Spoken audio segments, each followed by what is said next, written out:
Hey everybody, welcome back to the Boston-Raleigh channel. We're gonna watch another new channel. We're gonna watch another video. It's by Chat History. They do stuff on YouTube about like random little facts and things like that, and not less of a historical narrative and more of a oh, this is a bunch of stuff that actually happened. This is what people did in these weird and often gruesome and effed up but funny ways. They make it funny. And we like funny here, so we're gonna watch it. This is Evil Human Experiments. Let's go. Evil Human Experiments. Song kind of slaps. Also, what is a vivisection?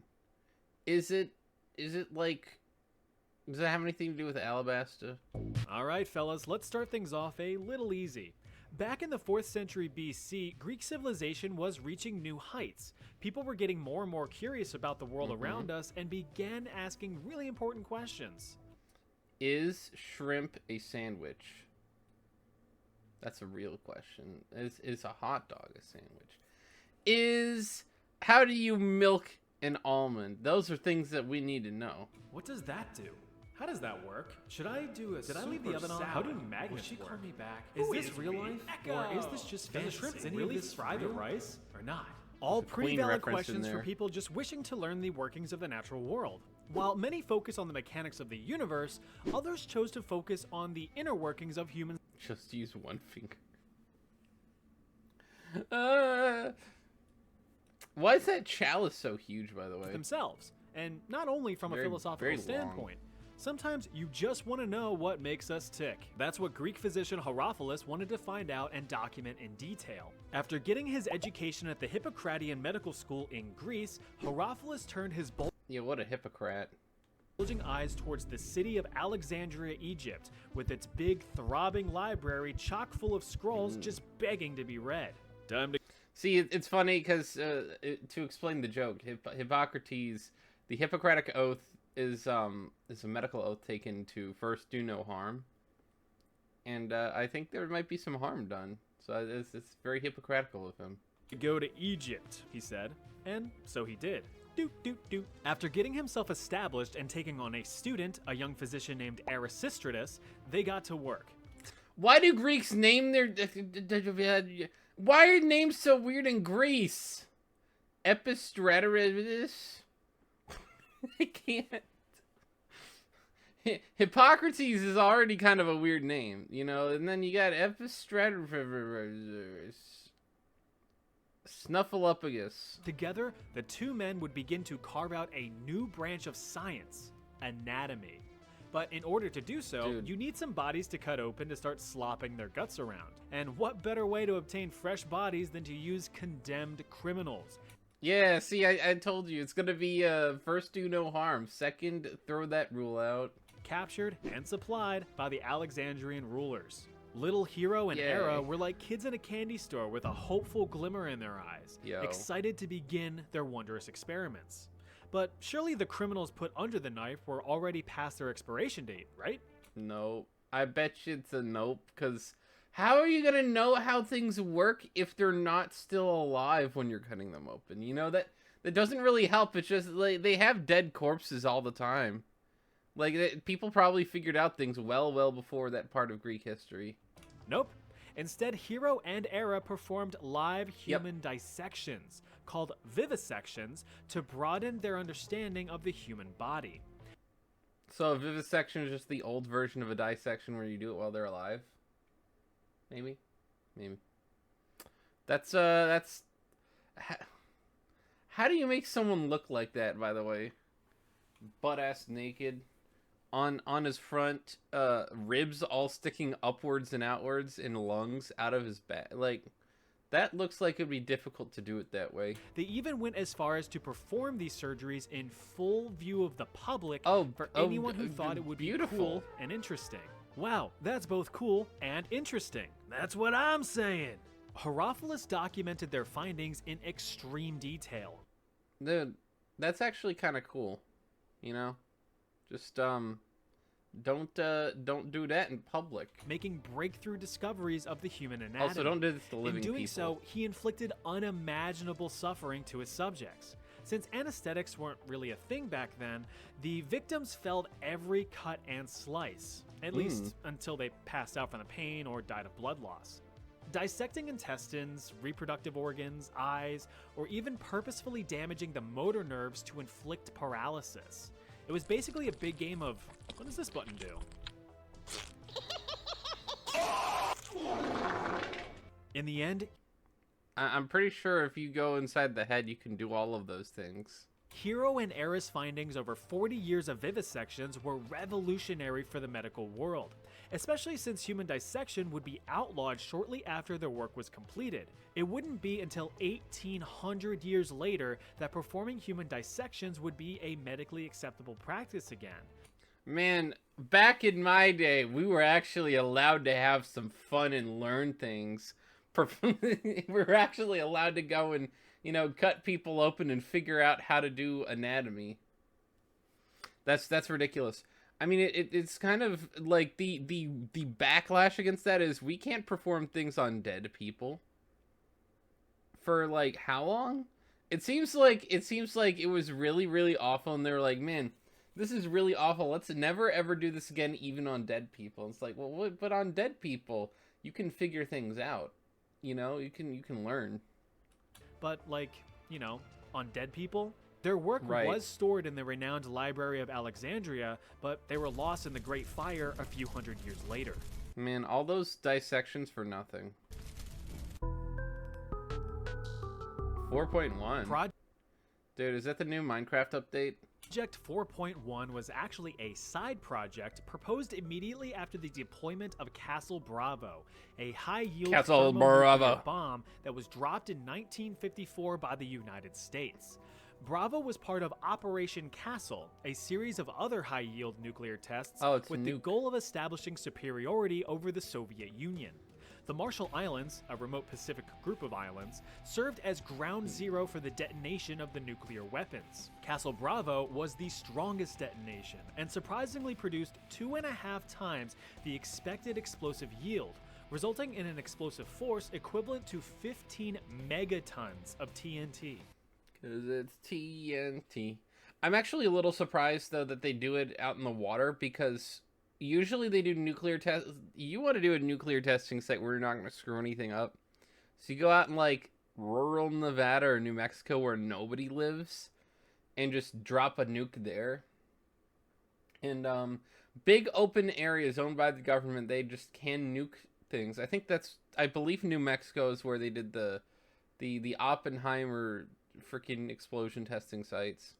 But if you do that in the water, you're going to screw up a whole lot of stuff underneath where, like, cause out in the islands, it's not just the island you're nuking, it's whatever is on the island, whatever is under the water near the island. I don't think that would be good. I think the nuclear fallout might actually be really bad. But maybe that's just my limited understanding of how nuclear booms work. To put that into perspective, that is 1,000 times the explosive force of the nuclear bomb dropped on Hiroshima, Japan in the final days of World War II. Yikers. Like, goddamn. To make matters worse, the Marshall Islands were occupied. They were occupied? I really don't know enough about random islands to know whether or not they should have been occupied. It seemed like a thing, just like, you know, it's a random atoll. Freaking destroy that. They were actually occupied? With citizens. So U.S. officials were kind of like, sir, shouldn't we get those people out of the... Bless you. Thanks, sir. Allergies have been bothering me all day. Must be the radiation, right? No, but seriously, are we going to get those people out of the radiation zone? Yeah, you know, that was on my to-do list. Well, too late now, so let's just see how things turn out. Operation... How do they do... How do they just do that? How do they just nuke? Castle was quickly amended with the addition of Project 4.1. This new section aimed to study the human response to significant radiation exposure. You know... I see what this is. So let's see. We nuked an island where there were people nearby. there was a nuclear fallout from the island that got nuked with the people nearby, and the people are exposed to nuclear radiation. So what we're going to do is, now that we've nuked them, we're also going to keep doing experiments on them to see what happens. Not like, this is probably going to have control groups where you're not treating them. That's not good. That's bad. That's really shitty. I mean, I guess don't let a good bad situation go to waste. I don't know. That's terrible. As if tens of thousands of victims in Hiroshima and Nagasaki weren't evidence enough. Commander of the U.S. Naval Medical Corps, Eugene Cronkite, was in charge of the project and swore everyone involved to absolute secrecy because he thought the public wouldn't be too keen on the whole test nuclear radiation on non-consenting people thing. I wonder where we would have gotten that idea. Overall, 239 Marshallese residents were exposed to significant levels of radiation and began showing signs of radiation poisoning a few days later. Symptoms included loss of hair and significant skin damage with weeping wounds, although the wounds did heal rather quickly. Immediate observations ceased after 75 days with the conclusion that no long-term effects were likely, but just out of... That's probably not true. Curiosity, regular checkups were performed on the residents for years after. Women saw increases in miscarriages and stillbirths, and newborns that survived experienced developmental difficulties, impaired growth, and a disproportionate development of thyroid cancer. In addition, about 1/3 of those exposed had developed significant tumors by 1974, 20 years after Operation Castle commenced. In the following years, Marshallese representatives spoke out against the United States, with accusations that the scope of the experiment was premeditated and intentional, to which the U.S. officials responded, "Nuh-uh." See, it's only a little bit of radiation, guys. They're only a little radiated. They're only developing tumors after 20 years. It's not that bad, right? Jeez. During the early years of the Soviet Union, it wouldn't be uncommon for political opponents to quickly fall ill with a strong case of the death at the hands of poison. In fact, it was quite an effective and discreet way to silence any and all opposition without causing too much of a stir. Well, besides the public reacting to mysterious deaths. And that is why we must rise up against... Oh, look at that. They got another one. So how were the Soviets... It's the old Vlad room. The old Russian rush off, you know, the old Soviet spike. How Soviets make it a point. I didn't even see that at first. It's hilarious. That's what the Italians were at. This is a question from Italy. It's so good at developing successful poisons. Well, you've got to run preliminary trials on living subjects, of course. So in 1921, a year before the Soviet Union officially formed, the Kamera was established. This was the Soviet Secret Service's poison laboratory. See, before they've even established the Soviet Union, obviously, they have to have their entire poison team ready and at the ready and willing to go. You know, it's my amazement in just how crazy cranked communism is it's never going to stop being one-upped. Never ever. I've never heard of something like that. Prior to the establishment of a new country empire thing, we get the poison department. That's got to be up first. Cuz you know that the Bolsheviks are going to have to kill a lot of people. Political assassinations were how this worked. This is just integral. Here, new deadly poisons were developed and tested on human subjects. Those tested were prisoners from the gulags, various labor camps built around the country for anyone who even had a fleeting thought that wasn't approved by the Soviet Union. Carry on. The ultimate goal of the Kamera was to devise a poison that was not only lethal, but undetectable. I mean, isn't that just, we killed them? Oh, wait, you can't prove that. They just died, right? They were complaining about us, and then they were, speaking out against the way that we do things, and now they're just, they're just dead, and, no one knows what happened.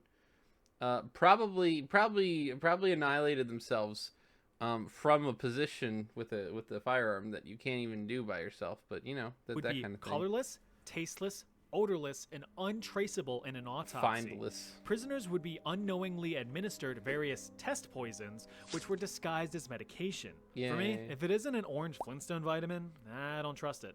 The various poisons tested included ricin, which causes severe internal distress and suffering, cyanide, which can cause violent seizures and heart attacks, and curare, a potent muscle relaxant that makes you painfully choke to death. I never heard of curare. See, they've been pulling out stuff. They had stuff in the 1920s I'd never even heard of. In the end, the tests were pretty successful for the Soviet Union, not for the prisoners. Research led to innovative ways to discreetly dispatch a target, from deploying a cyanide mist to making an assassination look like a heart attack. Why is heart attack taking so long? That's the real question. Express delivery, Amazon, Soviet Union. But the blue ribbon winner was the concoction known as C2, carbolamine choline chloride. They got their alliterations down. You know what? I can't fault the Soviet Union for this. They came up with a good name scheme, right? I mean, obviously, like, you have things like the Gulag that are just kind of, rolls off the tongue. And now you've got something, like, more, a little bit more academically talented and smart and beautiful sounding.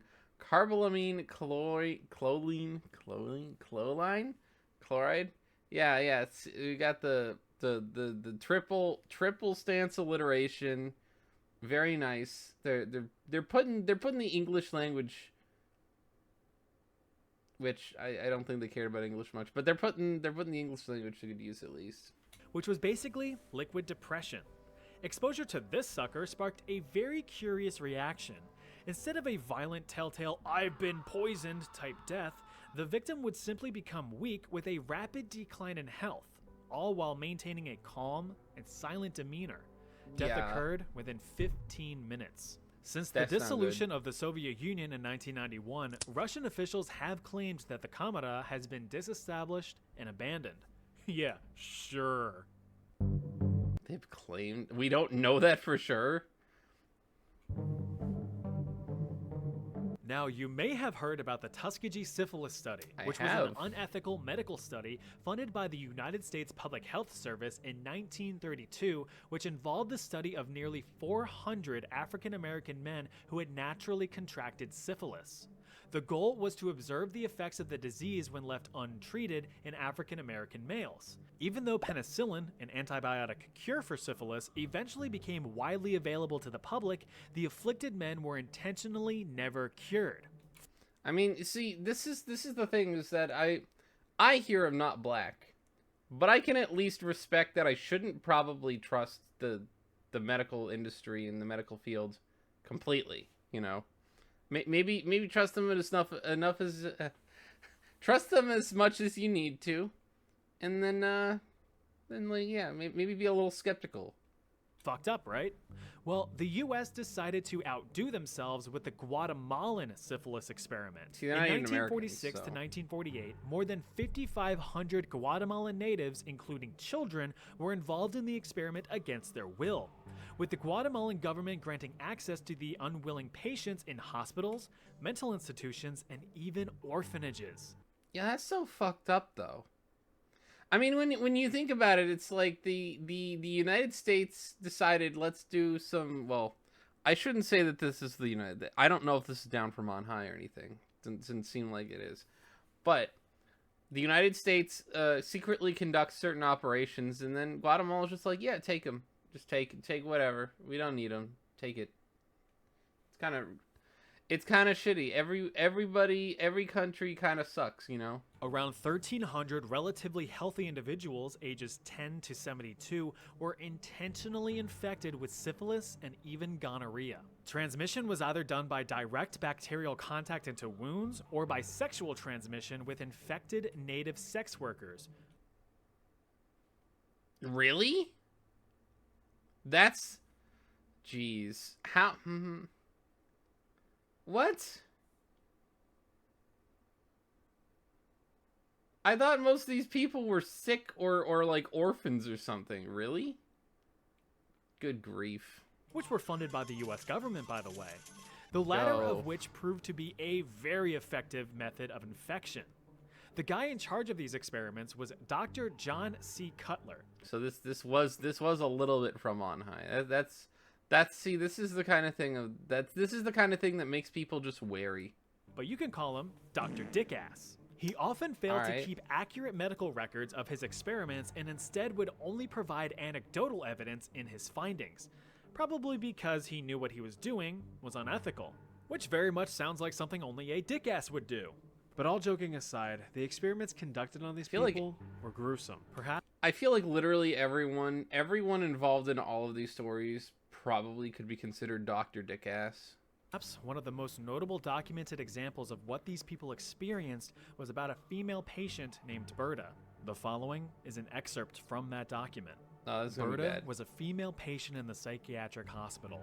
In February 1948, Berta was injected in her left arm with syphilis.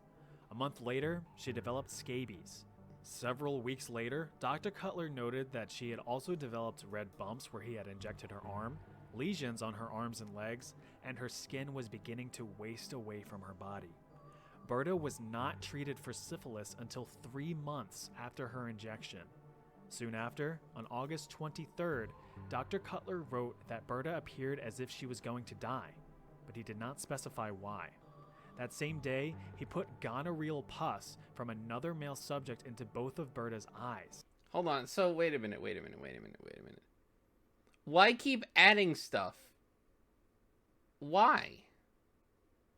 What? I mean, I thought the point was to figure out how this worked. Why are you gonna keep adding more? As well as her private areas. Like not as if that wasn't just bad enough, because what you're doing to this poor lady. But why are you gonna keep? You basically ruined the experiment to just be a dick. Maybe this guy really is Dr. Dick. He also reinfected her with syphilis. Several days later, Berta's eyes were filled with pus from the gonorrhea, and she was bleeding from her private area. 3 days later, on August 27th, Berta died. Told you he was a dick-ass. The overall goal of the study was to determine the effectiveness of penicillin in preventing the STDs. Dr. Cutler had allegedly finalized his... At least the Marshall Islands was kind of an accident at first. This guy's just Dr. Dickass. Reports in 1955, but no evidence was ever found proving that the reports were submitted for peer review or even published. So, out of all of that suffering, nothing of medical value was produced. Though, I will say in some glimmer of fairness, a treatment program was established by the United States and made available to the affected Guatemalan population, but only half were reported to actually have received treatments with a questionable quality of care. United States President Barack Obama formally apologized to the Guatemalan government in 2010. Dude, people probably think this is a W. That's such an L. We're sorry. That's all we can give you is we're sorry. 62 years after the study was performed. Seems like an SCP title, Unit 731. See, now I'm hoping I want an SCP story for like normal horror and not just like depressingly bad. We're getting everything is worse than the last one practically. Yeah, that last one was quite the doozy, huh? Yep. Well, buckle up because it's about to get way worse. Oh, See this right here? This is Unit 731. It was home to some of the most notorious and truly evil war crimes committed by the Japanese in World War II. Oh, that's not good. They committed some bad war crimes, which are definitely up there with some of the worst in the history of mankind. No. Unit 731 served as a lethal human experimentation and biological weapons laboratory during the Second Sino-Japanese War between China and Japan, Yikes. which ran concurrent to most of the events of World War II. This nightmare... Hey, we actually were covering this from the perspective of people who are watching these in the order they were filmed. We were covering this a little bit. I mean, probably not the gruesome experiments, but this ties into the China series. Let's facility go. Was established in 1935 in the sub-provincial Chinese city of Harbin, 4 years after Japanese forces invaded the Chinese region of Manchuria. Inside, hundreds of thousands of Chinese and even some Russian prisoners of war were subjected to some of the most egregious and horrifying human experimentations known to man. Experiments performed on men, women, and children, which is everyone. I mean, yeah, that's. I mean, no holds barred, just everything. Go ahead, everything. You know, nothing is too crazy or nothing is too fucked up for them. You know, I mean, this is largely why Japan was not well liked for a while. At least they've rehabilitated their image. You know, we got the weebs, Those chosen for which includes me. experimentation were dehumanized and referred to as maruta, or logs, rather than as people, because the cover-up story for Unit 731 was that it was a lumber mill. It should be noted that the vast majority of the experiments in the facility were carried out to fulfill morbid curiosity, with those performing or overseeing the studies described as merely playing. See, this has gone full circle all the way back to the Greeks who were just dissecting people alive. You know, I just kind of want to figure out, and this is probably a little bit more screwed up, obviously, because people were really interested in figuring out medical science way back when. Now it's just like a little bit more of what does this button do? Except this button might just be like, you know, wouldn't it be weird if we did this? And that's a little bit more like completely screwed. Even though dissecting on live humans is just bad, this is probably way worse. A testimony from a Japanese professor who witnessed the studies was quoted saying that some of the experiments had nothing to do with advancing the capability of germ warfare or of medicine.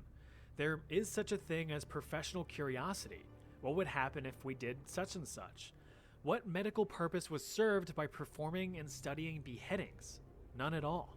That was just playing around. Professional people, too, like to play. Yeah, that's still screwed up. So basically experiments were like, I wonder what would happen if we just hucked a grenade at a guy.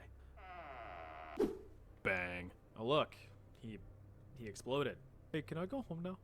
Gee, I wonder if this large heavy object will crush this guy. Yup. Will this guy freeze to death if I freeze him to death? Wow, who would have guessed? You know, I mean, these seem like a little bit oversimplified. You know, not to drag another animated history channel into this, but these seem a bit oversimplified. These seem a bit like extreme, hyperbolic. Something tells me that this is kind of just the general caliber of stuff that they were doing, because I imagine based on this analysis, that's kind of where this is going. A lot of these experiments were designed to test the absolute limits of the human body. Tests included depriving victims of food or water to see how long they could survive. I mean, it's not like we didn't know how that worked anyway, right? People understood that, oh, you can only survive so many days without water. Placing victims in low-pressure chambers until their eyes popped from their skulls. Injecting victims with animal blood. Hanging victims upside down until death. Or even draining victims of blood just to study blood loss limits. I feel like the only one that could have been more, like, along the lines of reasonable for, like, hey, what does this button do, would be an animal blood injection, because I feel like there's probably a lot of random ideas of how that worked back before they knew how that worked, but yeah, this is pretty bad. That's pretty... Why? Just gonna starve somebody. Let's just starve somebody and see what happens. I mean, oh boy. Not like we couldn't have known, you know. Some victims were even dehydrated in front of large hot fans to the point of mummification. At the time of death, they only weighed 20% of their initial body weight. That's insane. Perhaps one of the worst examples I've read was the forced pregnancy of female victims. The mothers were injected with various diseases and drugs just to see how they affected the unborn child, sometimes performing a vivisection, cutting the fetus out of the mother for examination. Yep, we've gone full circle. Honestly, so many more gruesome experiments that I just can't get into here, so if you are curious, I would encourage you to look them up. But it's like legit really bad. Yeah, I encourage you not to look them up. So, you've been warned. By the end of the war, as Soviet forces were closing in, if I'm saying I encourage you not to look them up, is my understanding is it probably just gets worse. Probably just gets worse. Morbid curiosity maybe shouldn't be satiated. Japanese officials had all remaining prisoners executed, and the entirety of Unit 731 hastily demolished to destroy any remaining evidence of the program's existence. The United States had discovered trace evidence and pressured Japanese officials into spilling the beans. under threat that they would be handed over to Soviet officials for trial and punishment if they did not cooperate. Man, you don't want to get handed over to the Soviets. They hated. They absolutely. The Soviets absolutely hated the Japanese. They completely embarrassed them in the early 1900s, and they were just like human decency is not known by anyone in the Soviet Union at this point. Once the US learned the full extent of the horrors of Unit 731, all of those involved were swiftly brought to trial and executed for their crimes. Except, no, they actually weren't. In reality, the United States claimed that the data collected from the inhumane atrocities was actually pretty valuable, since it is otherwise ethically unobtainable through conventional means. As such, many of those involved immunity and freedom in exchange for the data. The deal was struck, and the United States kept everything under lock and key. The Soviet... I mean, all right, here's a practical reality. The data may have now. I don't want to say this with any real veracity, but I could see a devil's advocate arguing that data conducted from the experiments, given that it already happened, there's no way to rectify that, is probably better than seeking justice, which is sad and disgusting in a way. But I can see that being an argument. I don't like the argument, and I probably wouldn't make the argument. But I could see that being one. The Union, however, pursued trials against the top military leaders and scientists from Unit 731. In the end, only 12 individuals were tried and sentenced to several years in labor camps. Although that's it? Man, you sentence random people in the Soviet Union who did nothing to several years in labor camps. The United States repeatedly denied that Unit 731 ever existed. Oh, that was a bummer. Yeah, no, there's a lot of bummers. This is way more of a bummer than the Chinese history ones. Anyway, moral of the story, doesn't matter where you are, don't trust the government too much. Have a good day. Have a good rest of your day. Try to find something a little bit less depressing after this. Thank you for watching. Definitely be sure to like, comment, and subscribe. Hit the bell for notifications. We'll be back with something else. We'll be back with another. We'll be back with Chinese history on Monday. Have a good one. Bye bye.